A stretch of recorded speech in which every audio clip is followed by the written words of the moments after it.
contente. On va se lancer là, on va démarrer pour une nouvelle heure de Maestrix. Aujourd'hui, sur une thématique sur l'expérience utilisateur, où la team Razorfish va nous présenter un peu un cas d'étude qu'ils ont eu, un cas concret qu'ils ont rencontré dans leur job et sur lequel ils ont travaillé et qui a apporté quand même pas mal de problématiques qu'on ne voit pas hyper souvent. Donc, c'est assez chouette de se pencher dessus. Et ils nous ont préparé voilà, une présentation et ils vont pouvoir aussi prendre le temps de répondre à vos différentes questions. Et juste avant qu'on se lance, moi, je voulais juste vous accueillir comme il se doit dans les Maestrix, qui sont donc les webinars de l'école Join Maestro. Join Maestro, c'est l'école du produit et de la tech. Et on a une pédagogie qui est assez forte, qui passe vraiment par le faire. Donc, sur tous nos programmes, peu importe la thématique, on va mettre 80% de pratique et 20% de théorie.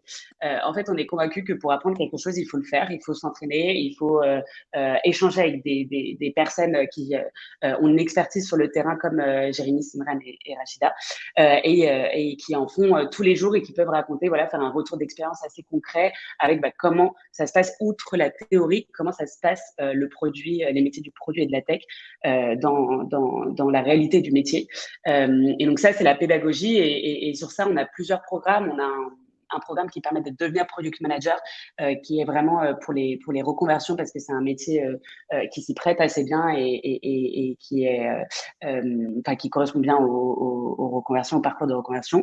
On a une formation aussi sur le no-code et des formations sur le design, sur le produit responsable, dont une partie de la team Razorfish a fait partie de la dernière promo d'ailleurs. Et sur les Maestrix, on revient toutes les semaines. Là, on a fait une petite pause d'un mois, mais c'est bon, on est au taquet. La line-up du mois de décembre, elle est toute prête et on a 5 événements sur la fin de l'année. Là, donc on repart sur les chapeaux de roue. Et l'objectif, c'est pendant 1 heure d'attaquer une thématique assez précise et de la décortiquer avec un expert terrain qui l'a mise en pratique dans son job.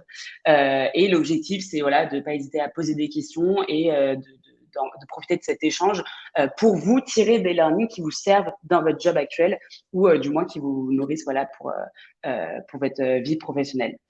Et du coup, j'aimerais bien savoir qui est connecté avec nous. Est-ce qu'on a des PM, des designers, des product market, des no-codeurs ou d'autres équipes? N'hésitez pas à nous mettre voilà, dans le chat ce que vous faites comme profession et aussi à nous ajouter qu'est-ce que vous voulez craquer là aujourd'hui, pourquoi vous vous êtes inscrit à ce webinaire, quelle est la partie qui vous intéresse et que vous voulez creuser. Est-ce que c'est peut-être parce que vous connaissez un membre de la team Razorfish ou alors vous étiez curieux sur la thématique, voilà. Dites-nous dans le chat. Et pendant que vous écrivez, je vais poursuivre. Non, ça, je vous en ai déjà parlé. Voilà, ça, c'est un peu le panel des différents programmes. Je ne vais pas forcément approfondir. Il y a toutes les infos sur notre site internet. Et on a une alumni parmi nous avec Rachida qui a fait notamment le programme PM qui va se présenter dans une petite seconde. Très rapidement, les dates des prochaines formations. Donc là, pour 2022, c'est fini la rentrée, mais ça recommence en janvier. Et du coup, on a les 3 programmes qui commencent en janvier. Dès le 12 janvier, avec ce programme, justement, No Code, qui est un format hybride avec des sessions en ligne et des journées de hackathon. Le but, c'est vraiment de comprendre la méthodologie no-code et d'être capable de construire un MVP rapidement, un MVP qui nous permet de tester nos idées produits dans un court délai et surtout en autonomie. Et si vous avez des questions sur les programmes, que vous voulez juste même parler de votre carrière, de vos enjeux, des problématiques que vous avez, des choix sur lesquels vous hésitez, vous pouvez n'hésiter surtout pas à contacter Osvan, qui est du coup Admission Manager voilà, qui a l'habitude d'échanger avec des talents dans le produit pour discuter voilà, de leurs choix et de leur orientation. Je vais vous remettre après le lien si vous voulez directement prendre rendez-vous pour discuter avec lui. Et je vous donne tout de suite nos prochains rendez-vous. Alors, nous, on est hyper actifs sur LinkedIn. Il y a Shana qui est dans le chat avec nous pendant le webinaire qui publie hyper souvent un peu les actus de Maestro. On est aussi sur Meetup où vous pouvez découvrir toute la line-up des events qu'on a en décembre. Et évidemment, il y a notre site internet où il y a toutes les infos sur nos programmes et il y a aussi un blog avec pas mal de ressources et aussi des toolbox Notion, pardon, qui peuvent être des assets qui vous intéressent. Et du coup, maintenant, je vais laisser la parole à Rachida. Moi, je suis hyper contente parce que Rachida, c'est une alumni Maestro qui est revenue vers moi maintenant qu'elle travaille avec Razorfish et qui m'a dit, OK, j'ai deux speakers là, Jérémy Simran, avec des sujets qui sont hyper intéressants. Je pense que ça peut être vraiment chouette de le partager ça à la communauté Maestrix. Et très rapidement, comme vous pouvez le voir, elle m'a convaincue. Et du coup, c'est grâce à toi qu'on est là aujourd'hui. Et du coup, je coupe mon partage d'écran et je te laisse nous en dire un peu plus sur toi, Rachida. Oui, alors donc moi, je suis product manager chez Razorfish. J'ai suivi anciennement donc référenceuse. J'étais dans le référencement naturel de site internet pendant plus de 10 ans et j'ai décidé de me reconvertir dans le monde du produit. Et donc là, j'ai suivi le super bootcamp chez Maestro en tant que pour devenir product manager avec la super promo 9 et des super intervenants. Donc super belle expérience qui m'a permis par la suite de revenir chez Publicis, parce que Razorfish est une agence digitale du groupe Publicis où on conçoit des expériences utilisateurs, des expériences digitales à la fois pour les utilisateurs et à la fois pour les clients. Et surtout donc de manière inclusive et éco-responsable, car on est tous sensibles à ce sujet de l'accessibilité numérique et l'éco-conception. On est plus ou moins tous formés et ce sont vraiment deux sujets qui me tiennent à cœur. Donc ouais, j'ai la chance donc de réintégrer cette agence et de travailler donc vraiment en collaboration très étroite avec les équipes UX, donc Simran et Jérémy. Et aujourd'hui, donc c'était l'occasion de présenter. Donc je leur ai parlé de savoir s'ils pouvaient présenter un super case study UX sur notre principal client qui est Nissan. Et donc ils sont sautés sur l'occasion et donc ils sont là parmi nous. Et je vais les laisser continuer se présenter. Bonjour. Alors, je vais déjà essayer de partager mon écran. On espère qu'on ne va pas avoir un... Hop. Et j'en profite pour lire un petit peu vos messages dans le chat. Donc, j'ai l'impression qu'on a Product Builder, on a pas mal de designers et de PM. Ouais, c'est... Designer, c'est bien parce qu'on recrute. Ah! Razorfish recrute Jérémy pourra en parler par la suite, mais oui, on recrute. En plus, d'autant plus les personnes qui sont reconversions comme moi, et où donc ça, ils ont pas eu peur de m'embaucher. Voilà, puis Simran aussi pourra en parler aussi. C'est une elle a fait aussi une reconversion, elle en dira un peu plus après. Trop bien. Alors, bien entendu, effet Bonaldine, j'arrive pas à partager mon écran. Alors, attendez, on va regarder. T'arrives pas à partager? J'ai un souci avec Chrome, manifestement. Ah, alors attends, je peux regarder. Est-ce que tu veux que moi je le partage? Ou sinon, On peut faire ça. Hein. Je sais pas si tu as la dernière version de la presse. Tu as celle d'hier soir? Ouais, Ça devrait aller. Malheureusement, c'est pas la dernière version. Ah, c'est pas la dernière. Que faire avec? Alors, si tu veux, je regarde pour partager. Attends, je vérifie juste un truc. petit suspense technique. C'est Toujours de coutume pendant les lives. En Voilà. fait, chaque fois qu'il y a un nouvel outil de partage ou de vidéo. Alors, hop. Je demande un petit setup. Oui, du coup, dites-nous dans le chat, peut-être pendant ce temps-là, comment vous avez. Enfin, pourquoi vous êtes connectés avec nous aujourd'hui. Je vois qu'il y en a qui nous disent que c'est parce qu'ils connaissent effectivement la team Razorfish. N'hésitez pas à nous en dire un peu plus, ceux qui n'ont pas publié directement dans le chat. Alors, Nevoy, je vois que tu réponds en anglais. La majorité de cet event sera en français. Mais j'imagine que vu le titre, tu t'en étais peut-être rendu compte. Mieux appréhender l'UX. Ah, trop bien, oui. En français, nickel. Mieux appréhender l'UX, ok.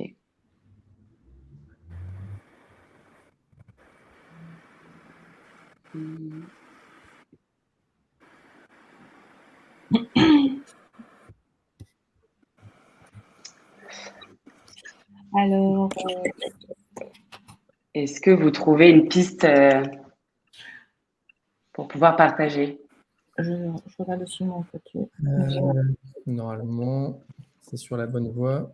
Ah, moi, je vais en profiter de ce petit suspense pour vous partager l'agenda de Osvan, donc d'où je vous parlais, qui échange beaucoup avec les candidats, les personnes en reconversion, les futurs PM, les personnes qui rejoignent notre programme. Et voilà, si vous avez des enjeux actuels sur une reconversion ou si vous voulez vous former, même si vous êtes déjà PM et que vous voulez un peu expandre vos compétences, ça peut être des topics dont vous pouvez discuter avec lui. Ah, bah, on a carrément perdu Jérémy. Bon, Simran, est-ce que peut-être tu veux te présenter et nous en dire un peu plus sur toi, qui tu es et ton parcours? Et pendant ce temps, on récupère Oui, Jérémy. bien sûr. Oui, du coup, bien entendu, moi c'est Simran et j'ai justement passé par un parcours de reconversion. Ça fait 6 ans que je suis à Paris et je fais mes études dans la communication visuelle et j'ai démarré ma carrière autant que directrice artistique dans le branding et packaging et j'ai travaillé dans ce domaine pour 4 ans. Et ensuite, je voulais me reconvertir pour être UX designer. Et du coup, je fais la formation. Et ensuite, j'ai trouvé cette poste chez Razorfish. Et ça fait 7 mois que je suis avec eux autant que UX designer. Et je travaille plein temps sur le compte du Nissan. Et justement, le cas qui en va parler, le parti e-commerce, qui est justement des achats des voitures en ligne. Du coup, c'est très, très intéressant comme sujet. Il y a une équipe très, très dynamique, beaucoup de différentes expertises, beaucoup de profils qui sont aussi passés par des reconversions. Du coup, on prend tous les jours. Trop bien. Et du coup, parce que j'ai vu qu'il y avait pas mal de personnes qui étaient vraiment intéressées par la partie UX, on a potentiellement des personnes en reconversion aussi. Toi, quand tu as commencé à te former, comment est-ce que tu as commencé? Comment tu t'es rendu compte que c'était vers là que tu voulais aller? Comment tu as identifié un petit peu les premiers signaux? En fait, justement, c'est une bonne question parce que ça a pris du temps. Je savais que je voulais plus faire la direction artistique, mais je ne savais pas trop vers où je voulais aller. Du coup, j'ai fait beaucoup de recherches, j'ai fait des petits modules, des formations en ligne pour comprendre un peu comment ça, enfin, toutes les différentes choses comme UI, UX, design thinking. Beaucoup de différentes choses pour voir les choses qui justement me fait bouger un peu plus. Et après, j'ai aussi fait des projets à côté, des projets en freelance et j'ai fait des projets pour des associations, etc., qui n'étaient pas justement des projets rémunérés. Mais ça m'a aidé de comprendre aussi est-ce que c'est quelque chose qui me plaît, est-ce que je peux faire ça pour plusieurs années dans mon carrière et tout. Et c'est comme ça que ça a construit petit à petit. Après, j'ai rencontré aussi beaucoup de gens dans le monde du product, UX, digital, pour poser plein de questions sur des formations, sur des posts, sur des compétences nécessaires. Et voilà, c'est un chemin qui se construit petit à petit. Trop bien. Ok, du coup, si je comprends bien, en premier, c'est regarder un peu des vidéos des MOOC t'auto-former. En deuxième, c'est de rencontrer aussi des personnes, de faire un peu ton réseau. Ah, on a Jérémy qui revient. Non, c'est Rachida. Ah, ok, c'est toi qui partages. Non, c'est Jérémy. C'est Oui. bon. Ah, c'est Jérémy. He's back. Mais on n'a plus sa vidéo. Mais Non, si. c'est bon. Ouais. Jérémy, tu nous entends? Ce suspense est fou. Oui. Alors, attends, je vais dire. Ah, c'est marrant. Ça m'était jamais arrivé ce cas de figure. Alors peut-être il y a Yvan. Simran, c'est une question pour toi, je pense. Yvan qui Oui, demande bien un sûr. tips pour trouver des projets freelance pro bono, justement. pendant ce temps-là, je vais Alors, essayer moi, de j'ai voir. regardé pas mal sur justement des sites comme makesense.org. Je ne sais pas si vous connaissez, mais il y a beaucoup d'associations qui justement cherchent des gens. Des fois, j'ai juste allé à des endroits comme la Cité Fertile, etc. Je parlais avec des gens, je proposais de faire des projets ensemble. Et c'est un peu comme ça que ça se Ok. construit. Après, je viens d'Inde et j'en ai fait pas mal des projets en Inde aussi pour des associations là-bas avec Ok. des petites choses que j'ai pris. Ok. C'est bon, on a la presse et Jérémy est là. Normalement, vous avez le son et l'image. Voilà. Génial, on a tout. Yay! Ce fut très, très compliqué. Let's go. C'était mais- laborieux. Ouais. Donc, surtout on va se parler du X, justement. Donc, là, c'était la bonne introduction. Aujourd'hui, on va parler du coup de l'expérience utilisateur et comment elle peut être au centre de la transformation digitale de notre client, qui est Nissan, dont on a commencé un petit peu à parler.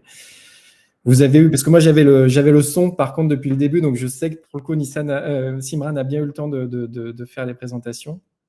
Mais je ne sais pas, Simran, est-ce que tu avais des choses est-ce que tu veux compléter ou est-ce que tu as tout dit? Non, j'ai tout dit pour l'instant. Ok. Et du coup, moi, je suis directeur de l'expérience chez Razorfish depuis maintenant 2018, donc où je suis arrivé notamment sur la mission Nissan et donc je galère un petit peu avec les logiciels de partage en ligne. On va se parler de 3 choses aujourd'hui. Révolution, donc on va parler un peu du secteur automobile, on va donner un peu de contexte sur le secteur qui est un peu qui est en pleine révolution en ce moment, vous le savez depuis un petit moment, et c'est parti pour durer. Transformation, on va voir comment du coup ces nouveaux enjeux, ce que ça implique pour la marque. Et puis on va avoir un petit case study, bien sûr sur Nissan et sur un des projets notamment e-commerce. Et là, c'est Simran qui prendra la main. Donc les révolutions, plusieurs, elles sont 3. Et la première, elle est probablement la plus importante, c'est la révolution environnementale. Nissan, comme toutes les autres marques automobiles, elle doit aujourd'hui complètement bouleverser la façon dont elle construit des voitures, dont elle conçoit les voitures, dont elle distribue les voitures, parce qu'il y a un truc qui s'appelle l'électrification. Qui est pas tout petit parce qu'on est sur des marques qui sont là depuis des générations et des générations, et donc ça chamboule tout chez eux et ça chamboule tout aussi chez les consommateurs, on va le voir un petit peu ensuite.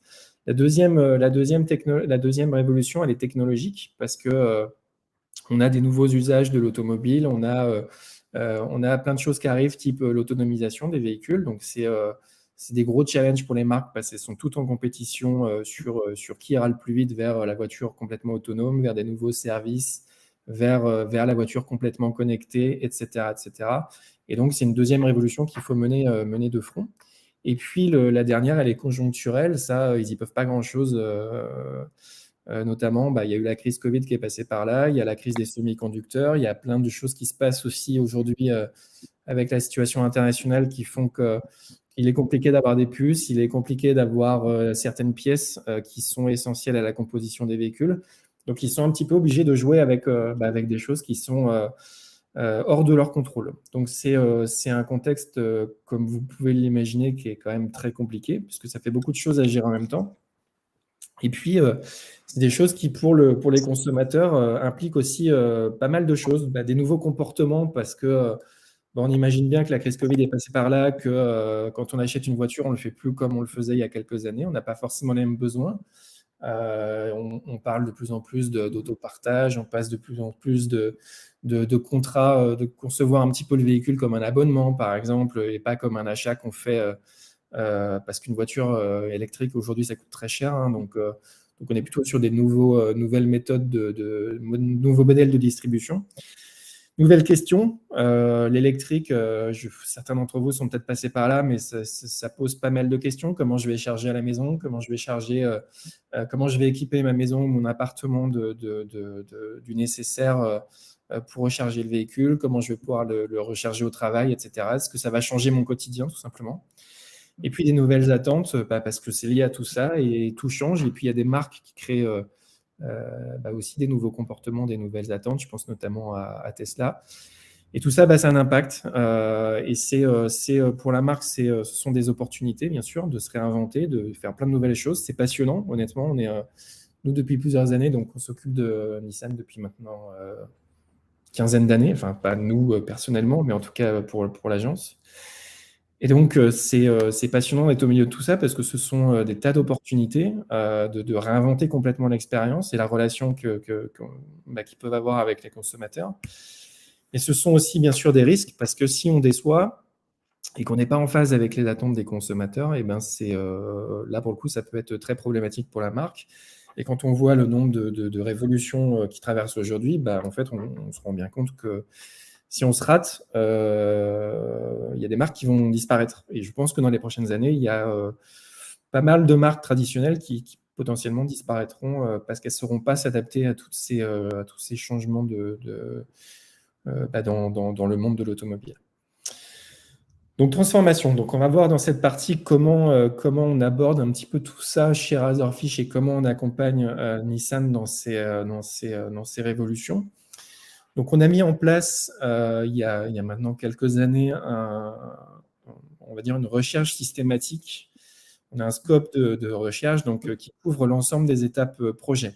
Donc, depuis la découverte stratégique, où on va vraiment, on va dire, faire de la découverte autour de telle ou telle thématique, aller interviewer des gens, aller faire des recherches quanti pour essayer et on va en voir un exemple juste après, pour essayer d'aller creuser les différents sujets. Définition des services, ici on va forcément plus se pencher sur quel est le bon service à créer parmi ceux qu'on a tirés de la partie découverte. Donc comment les construire au mieux pour répondre aux attentes clients. Le développement, donc toute la phase de développement, bien sûr, on continue à faire des tests pour vérifier au fur et à mesure qu'on est en phase avec ce qu'attendent les consommateurs. Et puis, amélioration continue, là, c'est plus la vie du projet, c'est comment on améliore nos solutions et comment on les teste au fur et à mesure. Donc ça, c'est la première chose. On a établi pour Nissan un framework qui est autour de 7 grands moments de l'expérience d'achat. Donc, on parle d'expérience d'achat, mais il faut savoir qu'une voiture, ça ne s'arrête pas justement au moment où on a acheté la voiture. Ça continue bien après, pendant des années, puisque c'est un objet qu'on achète en général pour plusieurs années. Et donc, historiquement, les constructeurs se sont plutôt concentrés sur vendre de la voiture. Aujourd'hui, les constructeurs se rendent compte que ce qui donne de la valeur à une marque et ce qui crée aussi l'expérience, ce n'est pas que l'achat, c'est aussi tout ce qui se passe après. C'est-à-dire comment la marque va gérer mes problèmes, comment on fera en sorte que finalement, je dirais que la bonne relation avec la marque ne s'arrête pas le jour où on a la première panne. En fait, que ça continue jusqu'à éventuellement le renouvellement du véhicule. Donc, on a choisir son véhicule, la partie test drive qui est importante dans la partie achat, ce qui est essentiel d'ailleurs. Shopping sous e-commerce, donc ça c'est vraiment toute la partie d'ailleurs dont on va se parler aujourd'hui, c'est la partie acheter son véhicule en ligne. Toute la partie finance, donc le financement, ça c'est quelque chose qui est très compliqué, qui est différent dans chaque pays, mais qui est une étape essentielle dans le process d'achat. Et puis ensuite on passe à la partie ownership avec ce qu'on appelle onboarding to ownership, c'est toute la période d'attente du véhicule, qui peut durer, je sais pas, de plusieurs semaines à quasiment un an.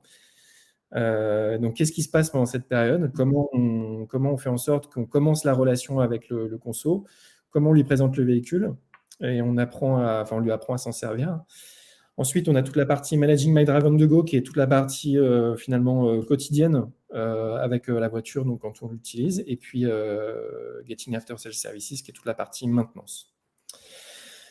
Donc, à partir de ces 7 grands moments qui composent je dirais toute la partie achat et ownership du véhicule, il y a un point qui est important, qui est essentiel pour nous, c'est de se dire qu'en fait, on ne choisit pas une expérience, on ne se souvient pas d'une expérience comme quelque chose de générique, on se souvient surtout des bonnes ou des mauvaises, en fait, c'est plutôt les mémoires, comment dire, on se souvient des bons moments et des mauvais moments. Si vous pensez à vos vacances, souvent c'est l'exemple qui revient, mais à vos vacances passées, souvent ce dont on se souvient, c'est soit les choses qu'on a vécues, les aventures qu'on a vécues positives ou négatives, c'est souvent elles qui font les souvenirs. C'est-à-dire on ne se souvient pas forcément de l'expérience dans son ensemble, on se souvient de moments très précis qui ont été très bons ou très mauvais.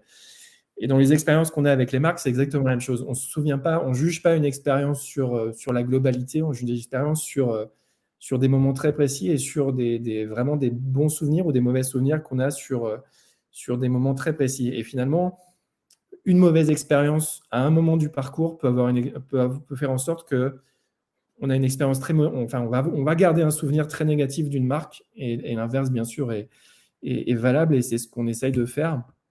Et donc, ce qu'on fait, c'est qu'on se concentre sur des moments clés du parcours. On a identifié donc via la recherche. Dans chacun de ces 7 moments, on a identifié des moments clés qui sont ce qu'on appelle les moments qui comptent le plus. Donc, sur lesquels on va se concentrer et sur lesquels on pense qu'il faut vraiment créer la bonne expérience au bon moment pour créer ce souvenir positif de la marque.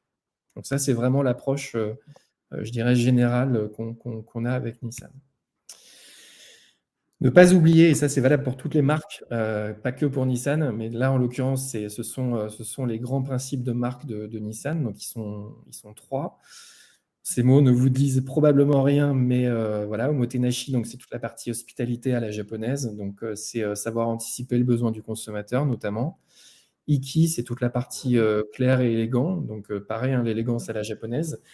Kabuku, c'est comment on est...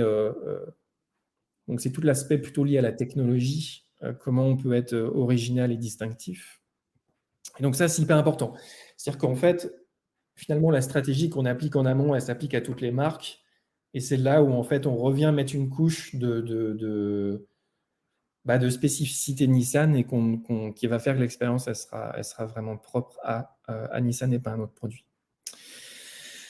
Ensuite, on rentre un petit peu plus dans le projet. Donc, on va parler aujourd'hui de e-commerce. Donc, il faut savoir que les marques automobiles, historiquement, les expériences en ligne, ce sont des brochures en ligne finalement. En fait, historiquement, les marques ne vendent pas de voitures en ligne. On a on a des pure players qui font ça depuis des années, des années. Les marques, étrangement, ne l'ont pas fait. Pourquoi? Parce qu'elles ont des réseaux de dealers et que c'est compliqué de changer de modèle. Mais en fait, là, depuis quelques années, elles sont toutes en train de passer à un modèle où elles vendent des véhicules en ligne. Donc, en fait, c'est comment on fait cette transition et comment on change complètement une expérience qui est vraiment informationnelle à la base, comment on la change en une expérience qui va être transactionnelle. Vous allez voir que c'est pas que créer un site e-commerce, c'est d'aller creuser comment vraiment déjà, est-ce qu'il y a un besoin en face, côté conso, et comment on change complètement la nature de cette expérience. Donc justement, on a fait une recherche en janvier 2021 sur 2 marchés qui sont les principaux marchés pour Nissan Europe, donc qui sont la France et le UK. Et on a découvert que 41% des conducteurs sont confiants ou très confiants dans le fait d'acheter un véhicule en ligne. On avait 12% d'entre eux qui nous disaient vraiment qu'ils ne le feraient jamais et que c'était quelque chose qui n'était pas du tout, pour lequel ils n'étaient pas prêts du tout. Donc en fait, quand on voit le chiffre, 41%, on peut se dire nickel, super, on a quasiment la moitié des consommateurs qui sont prêts à acheter un véhicule en ligne, donc on peut y aller banco. Sauf que ce n'est pas si simple. Ce dont on s'est rendu compte, c'est que tester, voire toucher le véhicule, ça reste essentiel dans le processus d'achat. En fait, il suffit de se projeter, hein, clairement. Voilà, on a 80% des gens qui disent qu'effectivement, ils ont besoin de tester la voiture, de la voir en vrai pour voir la taille du coffre, pour voir la taille des sièges, etc. Et donc, en fait, le manque d'interaction physique, pour eux, c'est vraiment quelque chose qui est rédhibitoire, qui feront qu'ils n'achèteront pas en ligne. Donc, en fait, la réalité derrière ça, c'est qu'en fait, il ne faut pas concevoir un site e-commerce, mais plutôt une expérience globale qui devrait être hybride et qui devrait être capable de lever toutes les barrières. Donc, on n'est pas vraiment encore une fois, on n'est pas vraiment sur un site e-commerce, on est vraiment sur une expérience où, par exemple, si je prends un exemple très concret, si je configurais mon véhicule en ligne et que je décide de créer ma configuration personnalisée, ce que je veux, c'est que quand j'arrive en concession, le concessionnaire sache en partie qui je suis et quel véhicule j'ai configuré. Que je puisse éventuellement changer la configuration chez le concessionnaire, revenir chez moi et retrouver ma configuration intacte. C'est-à-dire qu'on doit créer des ponts entre ce qui va se passer en ligne et ce qui va se passer à la maison. Donc, en fait, on doit donner la liberté finalement aux utilisateurs de choisir quelles actions ils souhaitent effectuer en ligne et celles qu'ils souhaitent effectuer en concession. Donc, en fait, ça a l'air simple sur le papier. En réalité, c'est très complexe parce que, je ne vous inquiétez pas, je ne vais pas rentrer dans les détails, mais c'est juste pour vous montrer les centaines de connexions qu'il peut y avoir entre les différents touchpoints de l'écosystème. Donc là, nous, on les a mappés, on avait commencé à les mapper en tout début du projet pour savoir où on en était et ce qu'il nous fallait pour débloquer justement toutes ces capacités. Donc, encore une fois, je ne vais pas rentrer dans le détail, mais en fait, il s'agit vraiment de connecter tous ces parcours pour que chaque action que je fais en ligne va avoir une répercussion chez moi et inversement. Donc ça, c'est vraiment tout le travail de fond qui est fait depuis maintenant plusieurs années avec Nissan et qui continue. It's not where you're going. Jérémy?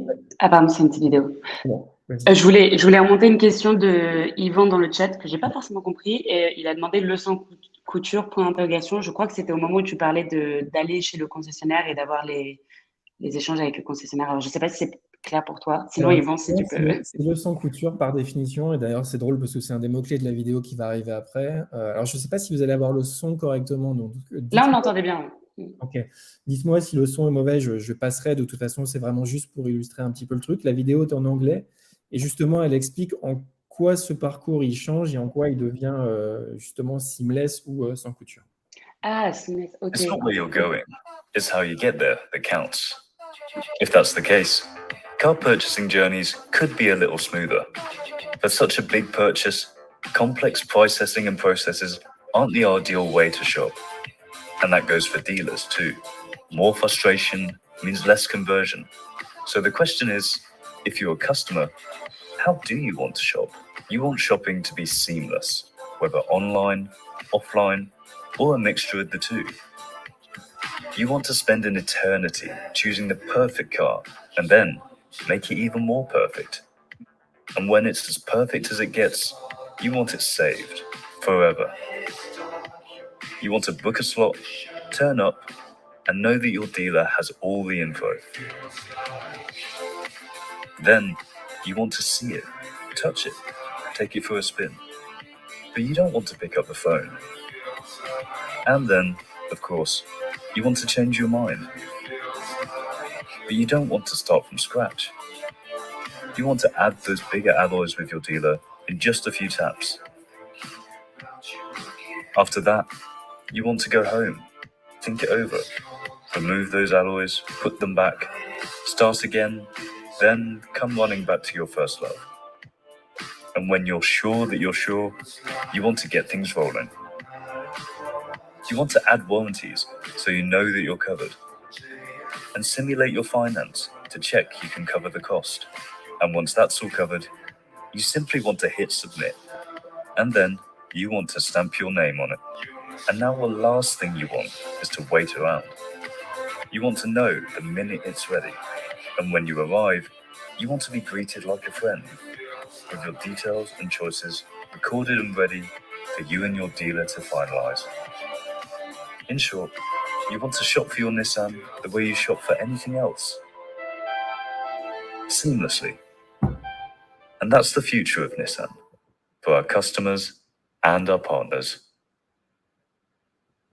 Donc effectivement, tout est dans le mot seamless qui commence à être trop utilisé parce que les vraies expériences seamless, c'est compliqué à créer et il y en a très peu finalement, mais en tout cas, c'est ce vers quoi on cherche à tendre. Donc, le son était correct là sur la vidéo? Oui, Ok. ouais, on a bien entendu. On avait l'image un peu qui allait morceau par morceau, mais on avait la trame. Ok. On a une question de Dom dans le chat. Pourquoi ne pas proposer d'expérience en réalité augmentée? Alors, c'est un bon point, c'est une bonne question et c'est quelque chose qui revient régulièrement. En fait, on a des expériences, on a créé ponctuellement des choses qui vont dans ce sens. L'appétence pour ces solutions-là, elle est très différente selon les marchés. Il y a des marchés qui sont très friands de ça. Globalement, on s'adresse quand même à des publics qui sont assez niches, alors qu'on est sur une industrie où on s'adresse potentiellement à tout le monde. Il faut savoir que l'âge moyen d'un acheteur de véhicule, c'est à peu près 50-55 ans, d'un véhicule neuf, pardon. Donc on est, en tout cas en Europe de l'Ouest, on est même sur des publics un peu plus âgés. Alors ça ne veut pas dire que les gens de 55 ans, ils sont pas capables d'utiliser une solution de réalité augmentée ou quoi que ce soit, mais c'est plus qu'on va être quand même sur des publics très réduits. Donc en fait, on le fait. Et aujourd'hui, il y a quand même un truc, c'est que réalité augmentée ou réalité virtuelle même, c'est bien. ça vaut pas le vrai contact avec le véhicule. Ce qu'il faut savoir, c'est que les gens, la plupart du temps, ils prennent leurs décisions dans la rue en voyant les voitures enfin voilà, une voiture garée dans la rue, une voiture qui passe sur la route. C'est comme ça que les gens, ils ont besoin de voir la voiture en mouvement, ils ont besoin vraiment de voir l'objet, et c'est pas encore quelque chose qu'on arrive complètement à faire avec les technologies actuelles. Ok. Mais en tout cas, c'est quelque chose qui existe et qui est fait, on va dire, ponctuellement et avec, je dirais, un succès un peu différent suivant les marchés. Donc ça, en fait, on va revenir un petit peu sur le site e-commerce quand même, parce que, donc effectivement, on a vu, il y a plusieurs chantiers, je vais y revenir juste après, mais on a une expérience voilà, dont Simran va parler un petit peu tout à l'heure. Donc c'est vraiment je dirais le cœur de l'expérience en ligne, c'est toute cette partie e-commerce. Hein, c'est pareil, ça va peut-être laguer un petit peu. Je vais avancer très vite, mais en gros l'idée, c'est qu'il y a 2 scénarios. Soit vous configurez votre véhicule, soit vous allez chercher des véhicules en stock. Et ensuite, vous passez, en fait, c'est un funnel e-commerce je dirais assez classique. La seule chose, c'est qu'effectivement, derrière, il y a ces systèmes qui doivent permettre de relier un petit peu les différents écosystèmes entre eux pour que l'utilisateur ne soit pas perdu à un moment donné dans le parcours. Donc, c'est ça qui est un petit peu complexe. Sinon, le parcours en ligne, je dirais qu'il est assez classique avec un checkout, etc. Donc, pour nous, en fait, à Razorfish, il y a 3 grands chantiers. Premier, c'est déploiement sur les différents marchés européens. Alors, ça paraît simple, mais c'est très compliqué parce qu'en fait, chaque marché a ses spécificités en termes de financement, en termes de véhicules disponibles, en termes de… Voilà, donc chaque nouveau marché, c'est un gros chantier. On ne va pas du tout aller dans cette direction aujourd'hui parce que ce serait un petit peu chiant. Construction itérative de l'expérience hybride, donc ça, c'est passionnant, mais c'est un petit peu confidentiel quand même. Donc, c'est pareil, on ne va pas trop y aller aujourd'hui. Donc, c'est toute la partie dont j'ai parlé avant, en fait. C'est toute la partie vraiment connexion. Et puis, l'évolution continue du produit. Donc là, c'est comment on fait vivre le produit dans le temps et comment on ajoute des services, des features. Et c'est sur cette partie qu'on va se concentrer aujourd'hui. Et je vais donner le micro à Simran sur la partie évolution. Merci, Jérémy. Du coup, quand on parle du parti évolution, on a tout un process qui est mis en place. On a la liste des sujets d'amélioration qui construit la backlog. Et ensuite, on priorise les sujets et on débute des sujets dans cet ordre de priorisation. Il y a plusieurs points d'entrée du backlog. Ça peut venir de côté client et business. Par exemple, augmenter les ventes des produits associés en proposant la vente d'accessoires auto. Ça peut aussi venir du côté l'équipe performance qui peut analyser sur le site qu'il y a eu une drop important identifiée dans la page de checkout.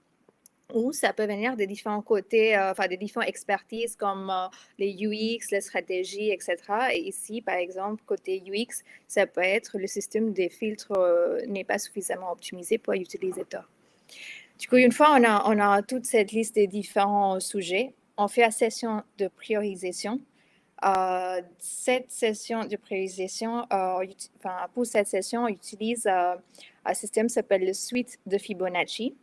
Dans cette suite de Fibonacci, on fait une évaluation de chaque sujet sous 3 critères. Les critères sont la valeur qui s'apporte pour l'utilisateur, la valeur qui s'apporte pour la business et l'effort que ça peut prendre pour faire ce projet. On donne des… Ouais. Pardon, on a pas…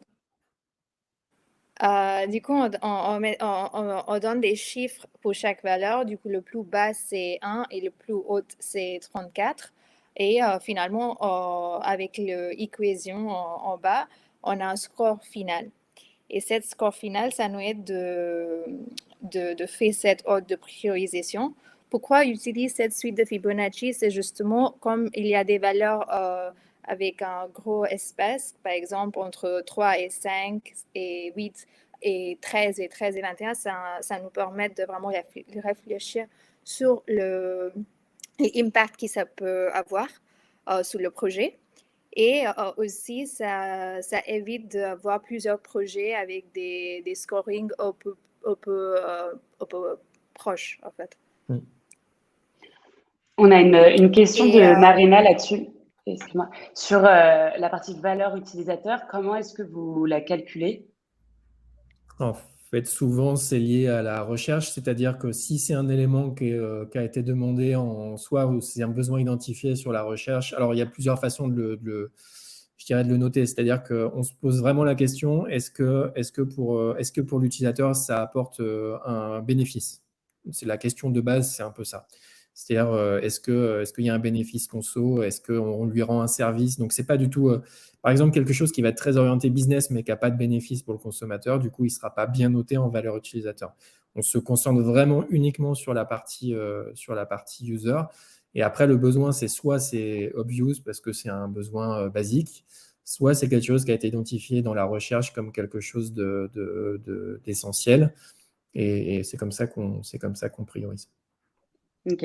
Marina, dis-nous si ça répond à la question. Et on a aussi Didier qui demande s'il manque des parenthèses et c'est pas valeur utilisateur plus valeur business entre parenthèses, le tout divisé par effort. C'est ça. Ok. C'est ça. Ouais, c'est ça. Alors, top.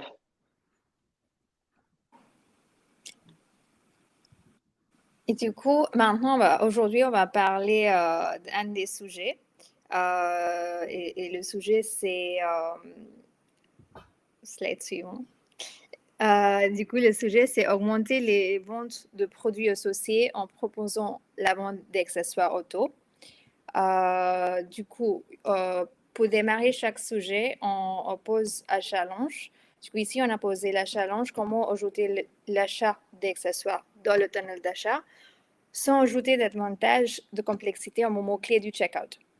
Le checkout, la page de checkout, ça reste une des pages avec les drops le plus élevés.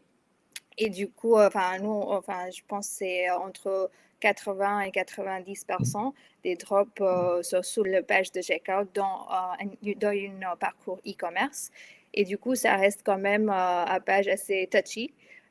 Du coup, il faut vraiment que si on est en train d'ajouter une nouvelle feature ou une nouvelle étape, il faut construire ça dans une manière très simple pour l'utilisateur. Une fois que le challenge est posé, on va définir une méthodologie. Du coup, ici, la méthodologie, ça commence avec une phase de discovery, ensuite la phase de définition, après prototypage et finalement du testing. L'itération continue, ça reste transversal sur toutes ces étapes-là. Du coup, dans le parti Discovery, pour ce projet, on avait mené un desk research qui était un benchmark et aussi un user research qui était des tests non modérés. Le desk research, le benchmark, on avait fait pour justement, avant de faire la user research, pour faire un peu du état de lieu de tout ce qui était déjà fait dans les différents parcours e-commerce qui existent aujourd'hui et surtout dans les marques automobiles qui ont un e-commerce et comme eux, ils gèrent cette complexité dans ces parcours. Et du coup, ici, on voit bien qu'on avait, c'est un exemple d'une des marques des automobiles, et on avait analysé le parcours de l'utilisateur et on a identifié des good practices et des bad practices pour chaque de ces parcours. Après, on avait fait des tests non modérés. Des tests non modérés, c'est justement des tests qui sont lancés en ligne.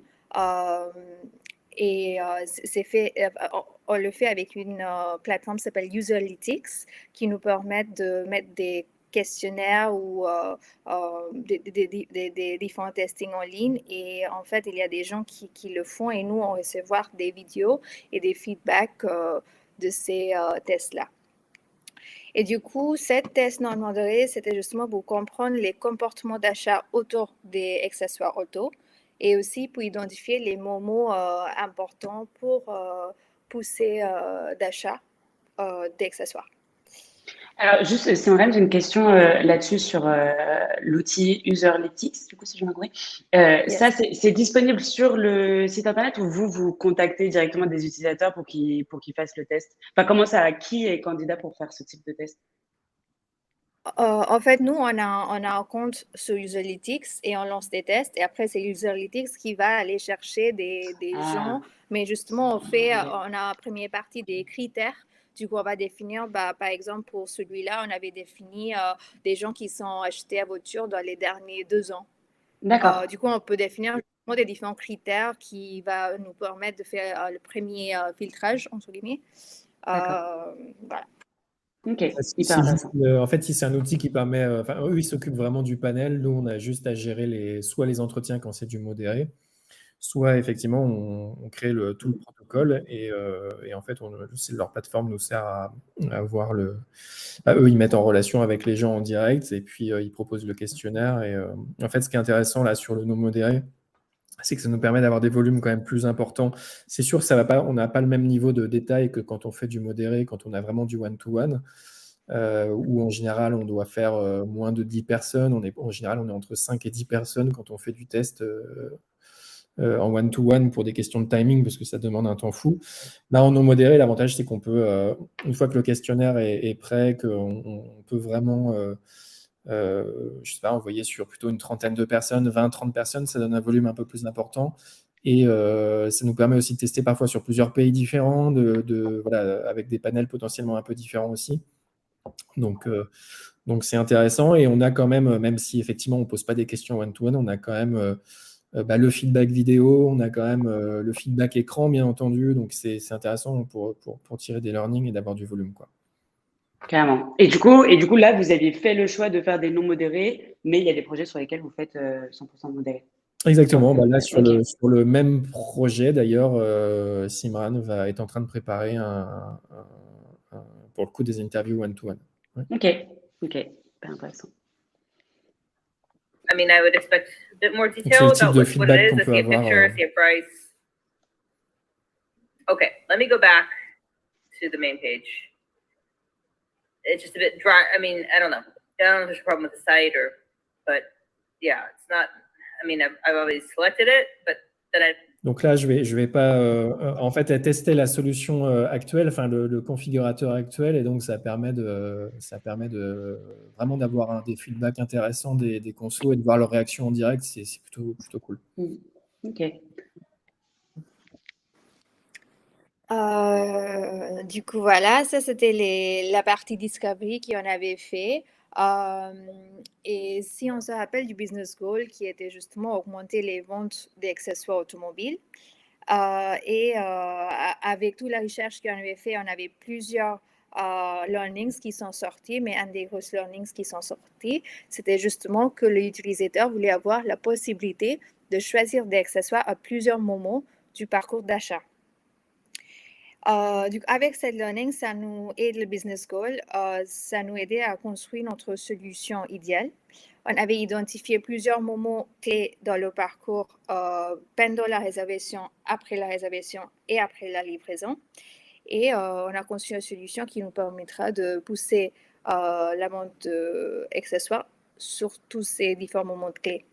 Par exemple, pendant la réservation, on a identifié entre la réservation et confirmation d'achat, on peut proposer des différents accessoires qui sont un peu plus personnalisation, comme des welcome lights ou des trunk liners, etc., qui va être via le plateforme e-commerce. Après la confirmation d'achat, on peut imaginer qu'on propose via des emails ou des CRM, on propose la possibilité d'ajouter des accessoires ou aussi des extensions de garantie ou des services ajoutés. Et après, peut-être ça peut prendre genre 6 mois, 8 mois pour avoir la livraison de voiture. Du coup, ici, après la livraison, on peut aussi imaginer de proposer via leur compte personnel ou des push emails, etc., des possibilités d'ajouter des accessoires qui vont être un peu plus au côté styling, qui peut être des choses comme des car mats, etc., tapis de sol, voilà. Du coup, c'était ça notre vision cible. Et après, comme c'est une vision très large, on a le découpé dans différentes phases. Du coup, une fois que l'approche globale a été approuvée par les clients, on a commencé le solution design. Pour commencer la solution design, on avait justement définir plusieurs jobs to be done. Jobs to be done, c'est des petites missions, des petites tâches dans cette grande tâche d'ajouter des accessoires dans le funnel e-commerce. Du coup, un des jobs to be done, par exemple, ça peut être, autant qu'utilisateur, je souhaite pouvoir voir l'impact de mes accessoires sous mes mensualités afin de calculer mon budget. Et pourquoi celui-là? C'est parce que quand les gens achètent les voitures, aujourd'hui, il y a la possibilité de le faire en location d'achat, il y a la possibilité de faire location longue durée, etc. Et du coup, justement, les gens voulaient voir l'effet que ça peut avoir sur la mensualité, l'effet de faire des choix d'accessoires peut avoir sur la mensualité de son chat. On a une question justement sur l'achat des accessoires. La question c'est donc les accessoires ne peuvent pas être achetés en one shot par la suite. Justement, il y a plusieurs façons de financer votre achat. Il y a un moyen de paiement qui est genre, vous pouvez décider plus tard ou vous pouvez payer one shot, ou il y a aussi la possibilité de le faire par mois. Et du coup, justement, ça dépend quel moyen de paiement vous avez choisi. Si vous avez choisi par mois, vous avez la possibilité de voir le prix par mois. Et si vous avez choisi one shot, justement, vous aurez directement. vous pouvez le payer en Okay, du coup, oui. Ça dépend des accessoires, parce qu'en fait, on se parle d'accessoires, de services et de garanties. Et en fait, ça dépend aussi des différentes typologies de produits. Il y a des accessoires qui concrètement doivent être pris à l'achat du véhicule. Je pense notamment à tout ce qui est personnalisation du véhicule. Si je veux, je ne sais pas, des rétroviseurs d'une certaine couleur ou du coup la couleur de la carrosserie, ça typiquement c'est au moment de la construction. Après il y a des choses qui peuvent se rajouter, donc en fait il y a plein de cas de figure, plein de typologies différentes qui rajoutent à la complexité du projet en fait. Et Okay. après il y a la couche, effectivement, comme l'expliquait Simran, il y a la couche financement par-dessus, donc c'est un sujet qui est très complexe, ouais. Et là-dessus, justement, tu as répondu un petit peu en disant qu'il y avait une multitude de cas de figure, mais il y a aussi des accessoires avec pause chez le dealer une fois que la voiture a été commandée mais pas encore livrée. Exactement. Par exemple. Ouais, ok. Et on a une question de Dom aussi. Est-ce que vous participez à la création des accessoires ou ils sont gérés par une autre équipe? La création des accessoires, non. Nous, on reçoit les requirements. En gros, on reçoit les demandes de business liées à... D'ailleurs, c'est différent dans chaque pays. Donc ça, c'est pareil, c'est pas facile. Et en fait, on travaille en fonction des requirements qu'on a. Mais non, on ne travaille pas du tout sur la partie accessoire. Ok. Très clair. Du coup, une fois qu'on a tous ces jobs to be done qui sont bien définis, on commence à faire les tests clos qui sont un peu plus techniques. Ici, on va mapper justement le parcours de l'utilisateur, mais aussi on va parler des choix. Par exemple, si l'utilisateur arrive sous la page, il clique sur Reserve My Car, il y a un choix s'il veut ajouter des accessoires ou pas. S'il ne veut pas, il peut continuer, et s'il veut, il y a des choses qui vont être proposées. Et ces genres de tests clos, ça nous aide de mapper toutes les parties techniques, mais aussi pour pas oublier un job to be done, ou pour pas oublier la tâche ou une mission qui l'utilisateur vous compléter. En fait, là, par exemple, sur celui-ci, il y avait de mémoire 36 combinaisons possibles suivant les complexités de financement, etc. Il y avait 36 36 tâches possibles à décrire. Donc, c'est quand même des choses qui peuvent être assez impactantes sur le projet. Ouais. Et du coup, une fois que tous les task closes sont là, on commence le prototype. Et du coup, la phase de prototype, ça peut commencer avec des croquis qui prennent la forme des high definition wireframes. Mais ici, justement, on voit les wireframes finales, entre guillemets. Du coup, là, c'est ajouter des accessoires dans le funnel d'achat avec justement des différentes catégories. Et aussi l'impact que ça peut avoir sur le prix. Du coup, en haut, par exemple, si on clique sur Add, il y a le bouton qui change. Du coup, c'est un feedback immédiat pour l'utilisateur. Et aussi, il y a le prix à coder, le prix total et le prix mensuel qui changent. Et ça permet l'utilisateur à comprendre que, OK, je fais un choix et il y a un impact de ce choix. Et aussi, l'impact est sur la page de checkout. Du coup, sur la page de checkout, il y a un endroit qui dit Accessories Added avec tous les différents accessoires et la possibilité de l'enlever. Et dans le summary page, on prend en compte aussi des accessoires pour bien expliquer que vous avez choisi XXX choses et le total et l'impact ça peut avoir sur votre prix mensuel, etc. Du coup, une fois que le prototype est fait, on doit tester ce prototype auprès des utilisateurs potentiels. Le protocole et le test panel est souvent défini en fonction des objectifs et qu'est-ce que nous, on va apprendre avec ces tests. Du coup, nous, on voulait apprendre justement, on voulait tester la partie usabilité de notre solution et aussi la compréhension de messaging et compréhension de tous les features comme des boutons, comme des CTA, comme des changements de prix, etc. Du coup, pour faire ça, on a décidé de faire des tests qualitatifs modérés. Du coup, les tests qualitatifs modérés, c'est des one-to-one discussions avec des gens. Du coup, c'est vraiment une interaction et on peut présenter le prototype, on peut poser les questions et ça nous permet d'apprendre beaucoup de choses sur le partie compréhension de notre solution. Et après, pour compléter notre testing, on va aussi faire les tests quantitatifs, ça veut dire avec un plus grand cible. Et ça va être non modéré, ça veut dire on va lancer des prototypes sur la même outil qu'on vient de parler, Userlytics, et on va voir justement comment les gens l'utilisent pour comprendre des choses sur la usabilité et du solution. Et après, sur ces tests, justement, si on a une question dans le chat, est-ce que vous faites de l'A/B testing? Alors, ouais, en fait, vas-y, Jérémy. Non, en fait, l'A/B testing, ça peut être une des façons de tester, mais pour cette solution, en fait, ça ne va pas avec ce qu'on va apprendre. Si on a deux solutions qui sont un peu contradictoires et on n'arrive pas à faire un choix, dans ces cas-là, on va faire une A/B testing.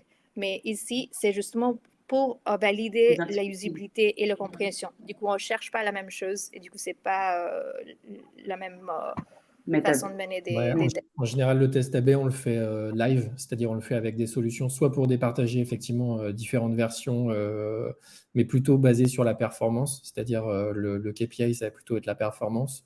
Là, quand c'est vraiment la usability, on est plutôt sur du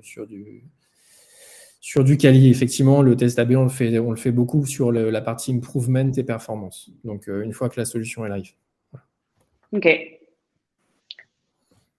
Et une fois que les tests sont faits, avec les résultats des tests, soit on revient sur le prototype et on fait des modifications, ou si tout va bien, on peut passer à la phase de développement. Et c'est comme ça que le projet se termine. C'est le moment de la délivrance en général, c'est quand ça passe côté développement et encore le moment d'apéro. Il y a un peu de suivi. Moi, je voulais juste. Alors, j'ai l'impression qu'on n'a pas beaucoup en fait d'étudiants en fait dans la discussion de ce que j'ai vu, de ce que j'ai cru voir au début entre deux tentatives de connexion. Mais en fait, il y a un point, mais malgré tout, il y a quand même un point sur lequel je veux revenir, c'est les différents aspects du métier du UX. Parce qu'on l'a vu, souvent quand même, le métier du UX est encore associé justement à tout ce qui est wireframing et parfois est limité à ça dans certaines agences même. Et c'est un peu dommage parce qu'effectivement, le métier du UX, il a beaucoup de composantes, effectivement, depuis la recherche jusqu'au cadrage, cadrage, stratégie en amont, la recherche, bien entendu, pour nourrir tout au long du parcours, le design pour effectivement concevoir les solutions, etc. Et c'est ce qu'on valorise le plus aujourd'hui, ce sont les profils.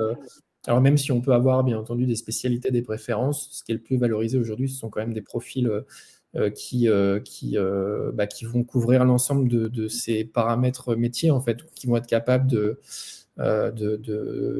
répondre à tous ces instants du projet. Et je pense que c'est ce qui est passionnant dans ce métier, c'est qu'en fait, chaque jour, finalement, on fait un métier différent en fonction de là où on en est dans le projet, en fonction du projet. On a des contraintes qui sont complètement différentes, on a des approches qui doivent être complètement différentes, il faut savoir s'adapter tout le temps. Et je pense que vraiment la richesse de ce métier, c'est qu'en fait, ce sont plusieurs métiers dans un seul. Donc à la fois, je pense que c'est l'aspect qu'il faut pousser en tant que designer, et en tout cas, c'est ce qu'on valorise en tant qu'agence. Oui, carrément, hyper clair, et je pense qu'il y a pas mal de personnes qui se reconnaissent là-dedans. Après, il n'y a pas d'étudiants, en post-lycée, mais on a plein d'apprenants en cours de carrière qui veulent quand même encore, qui retournent un peu se former, parce qu'en tout cas, c'est une certitude qu'on a sur Maestro, qu'il faut vraiment se former en continu pour se sentir bien et performant dans son job.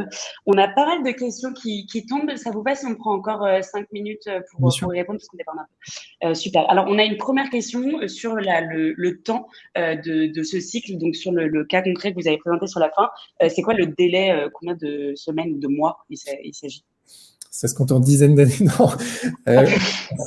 En fait, la recherche, elle a commencé vous l'avez vu, janvier 2021, donc en pleine crise Covid, parce qu'il a fallu, toutes les concessions étaient fermées, donc c'est aussi parti enfin, ça a commencé en réalité même avant, mais c'est juste que le gros de la recherche a été lancé en janvier 2021.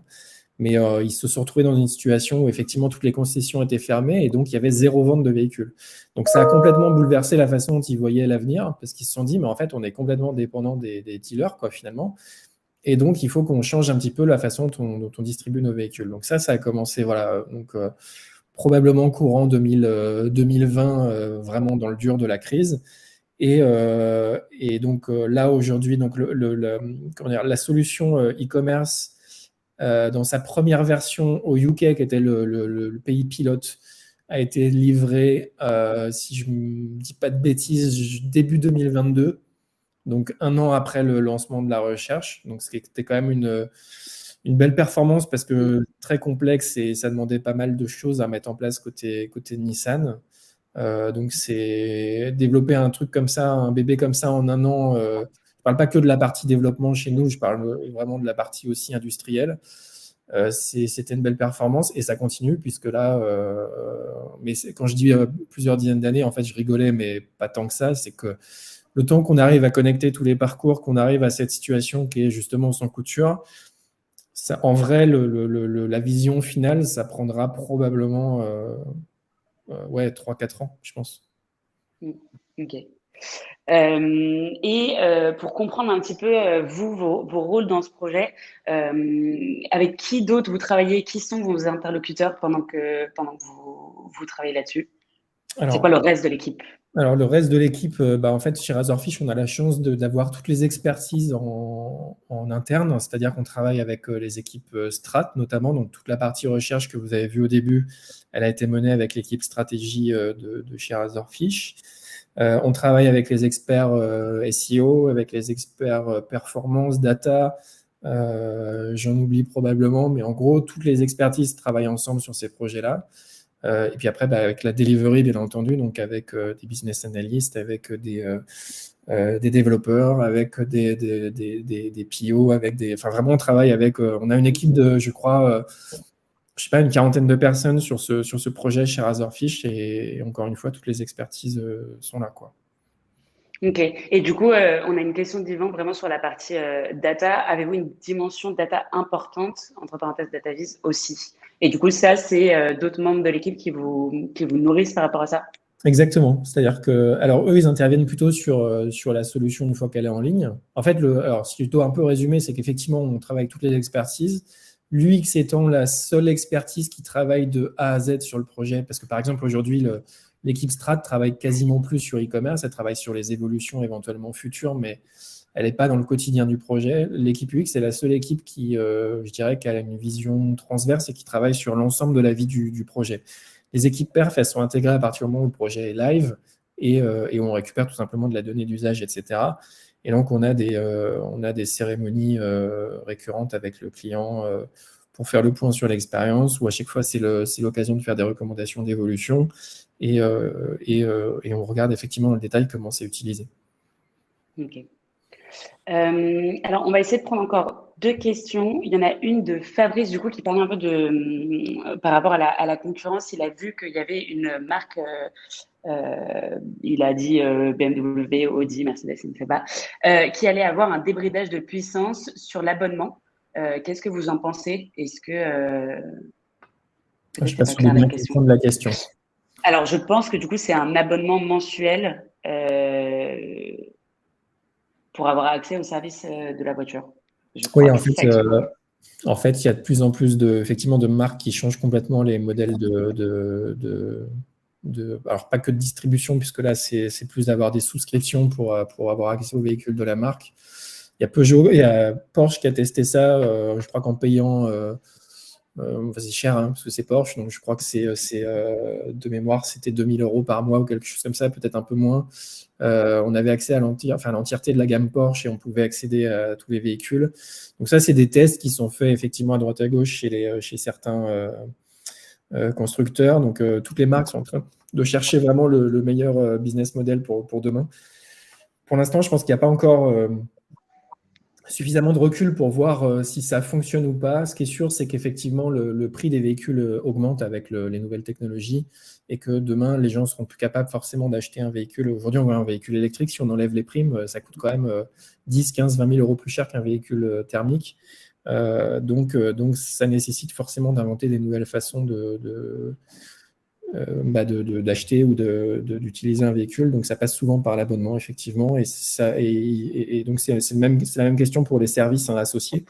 Donc, effectivement, on a des packs de services. C'est le cas aussi chez Nissan, en fait, qui vont avec les véhicules. Donc, en fait, on a son abonnement de base, en fait, qui correspond à son leasing. Et puis, on vient y ajouter finalement des plugins, en fait, qu'on paye, je sais pas, 2, 3, 4 € par mois en plus et pour avoir des services supplémentaires. C'est un peu la logique. Ouais.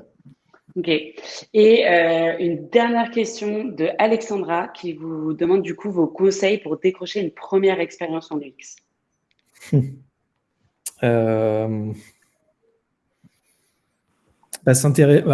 Alors, j'ai un peu dit tout à l'heure, mais c'est effectivement s'intéresser justement à tous ces aspects projets et de pas effectivement se limiter entre guillemets à une des étapes ou à une des expertises.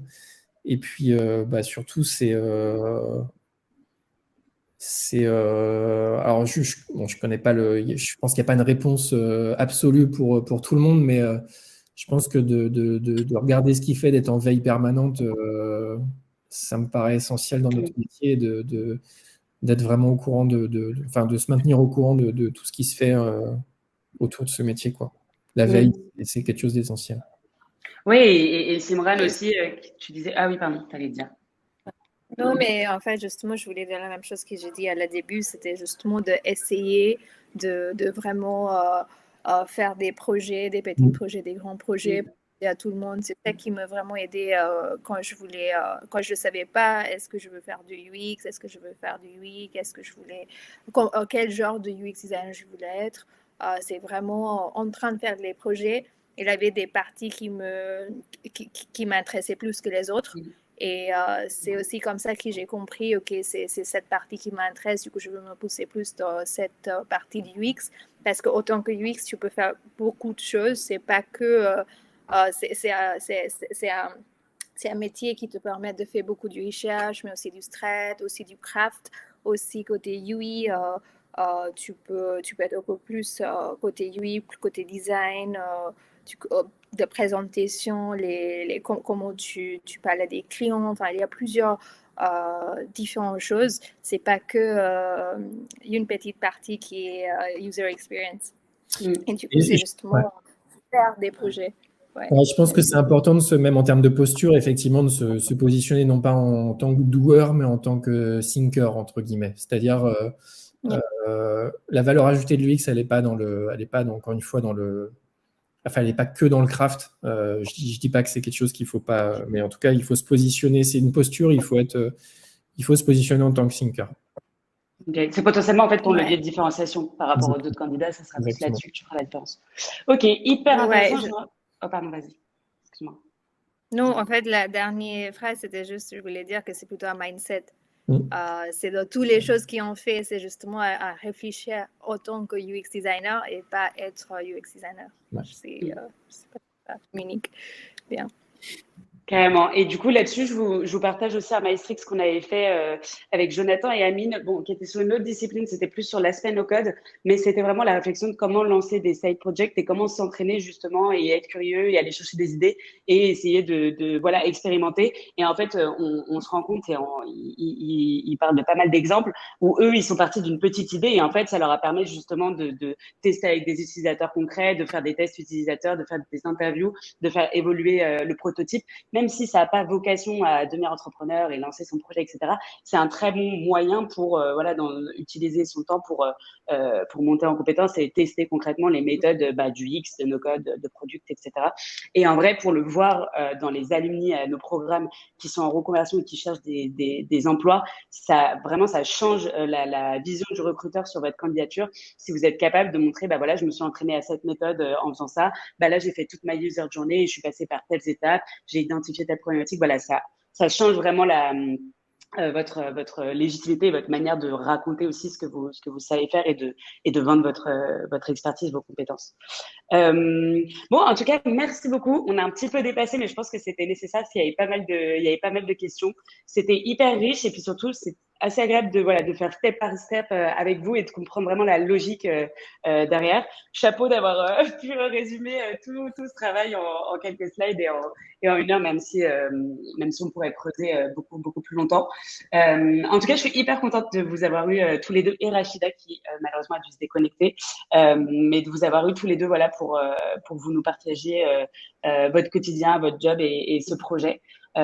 C'était hyper agréable et pour tous les participants qui sont encore connectés avec nous, n'hésitez pas à nous mettre là dans le chat. J'aime bien faire ça à la fin des Maestrix, une note de 0 à 5 pour nous dire un petit peu si vous avez effectivement si vous repartez avec les learnings que vous étiez venus chercher ou si au contraire c'était peut-être un petit peu à côté de ce que vous auriez aimé apprendre. Voilà, dites-le nous, on prend à fond les feedbacks.